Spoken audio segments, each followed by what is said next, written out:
Assalamualaikum warahmatullahi wabarakatuh. Pada pertemuan kali ini kita akan membahas materi Al-Khulafaur Rasyidin, penerus perjuangan Nabi Muhammad SAW. Dari sisi kognitifnya, dari materi ini kita akan mempelajari, mengkaji, dan memahami riwayat Khalifah Abu Bakar As-Siddiq, kemudian mengkaji dan memahami riwayat Khalifah Umar bin Khattab, kemudian mengkaji dan memahami riwayat Khalifah Utsman bin Affan, dan yang terakhir kita akan mengkaji dan memahami riwayat Khalifah Ali bin Abi Thalib. Kemudian dari sisi afektif dan psikomotoriknya, mencontoh atau menerapkan keteladanan para Khalifah Khulafaur Rasyidin pada kehidupan sehari-hari. Seperti biasa, sebelum kita mempelajari materi ini, ketahuilah bahwa Khulafaur Rasyidin artinya pemimpin yang diberikan petunjuk oleh Allah Subhanahu wa ta'ala. Khulafaur Rasyidin adalah pengganti Rasulullah SAW. Mereka berjumlah 4 orang, yaitu Abu Bakar As-Siddiq, Umar bin Khattab, Utsman bin Affan, dan Ali bin Abi Thalib. Tercatat dalam sejarah peradaban manusia bahwa Khulafaur Rasyidin adalah pribadi terbaik hasil didikan Rasulullah SAW. Mereka telah teruji kehebatan dan kepiawaiannya sebagai teladan dalam kepemimpinan untuk membangun peradaban Islam yang lebih maju. Tidak ada pemimpin-pemimpin dunia saat ini yang menghasilkan bangunan peradaban yang dapat disejajarkan dengan mereka. Mereka memiliki sifat-sifat terpuji yang patut menjadi teladan umat Islam zaman sekarang. Pengabdiannya kepada agama tidak disangsikan lagi. Kepeduliannya terhadap sesama membuat pribadi-pribadi ini dicintai oleh rakyatnya. Kesemuanya itu adalah orang-orang yang setia dengan Rasulullah SAW. Di saat susah maupun senang, mereka memiliki akhlak mulia karena mereka selalu meneladani akhlak Rasulullah SAW.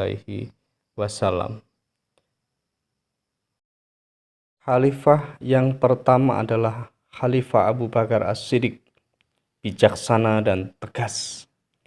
Abu Bakar As-Siddiq lahir pada tahun 573 Masehi dari sebuah keluarga terhormat di Mekah.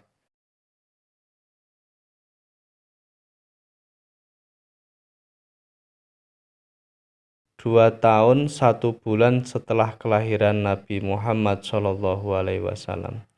Nama aslinya adalah Abdullah bin Abu Quhafah. Ia mendapat gelar As-Siddiq setelah masuk Islam.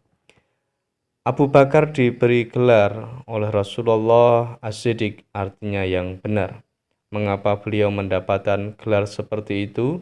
Karena itu Rasulullah SAW melakukan Isra Mi'raj, yaitu melakukan perjalanan malam dari Masjidil Haram di Mekah ke Masjidil Aqsa di Palestina, dan naik ke langit sampai Sidratul Muntaha dalam waktu sepertiga malam. Pada peristiwa itulah Rasulullah SAW diberi tugas oleh Allah berupa sholat 5 kali sehari semalam. Ketika berita ini disampaikan kepada orang-orang kafir Mekah, serentak orang-orang kafir Mekah tidak mempercayainya. Bahkan mereka menganggap bahwa Nabi Muhammad SAW melakukan kebohongan. Akan tetapi Abu Bakar langsung membenarkan apa yang dikatakan oleh Nabi tersebut. Abu Bakar As-Siddiq termasuk as-sabiqunal awwalun, yaitu orang-orang yang pertama masuk Islam. Ketika ia masuk Islam, seluruh harta dan jiwanya dikorbankan untuk membela agama Islam yang pada saat itu masih belum berkembang. Dengan kegigihan dan keuletannya, beliau setia mendampingi Nabi Muhammad SAW untuk selalu berdakwah, mengajarkan ajaran Islam. Abu Bakar As-Siddiq selalu dicaci maki oleh musuh-musuhnya gara-gara mengikuti agama Islam. Akan tetapi Abu Bakar tetap saja setia, bahkan sampai pada saat Rasulullah SAW mau hijrah, ia tetap setia mendampinginya. Meskipun rintangan yang dihadapinya sangatlah berat. Abu Bakar As-Siddiq sudah memberi contoh yang baik. Ia selalu mengorbankan jiwa dan raganya hanya untuk kejayaan Islam. Ia juga patuh pada ajaran agamanya. Kita yang sudah mengenal Islam sejak kecil, sejak sekolah taman kanak-kanak, sudah diajari tentang sholat, tentang berbuat baik.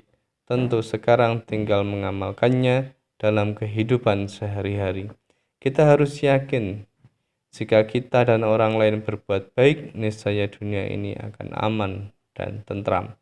Tidak akan ada lagi peperangan dan permusuhan. Pada masa Abu Bakar As-Siddiq ini menjadi khalifah, program yang terkenal adalah 1. Memerangi orang-orang yang keluar dari Islam atau murtad. 2. Memerangi orang-orang yang enggan membayar zakat.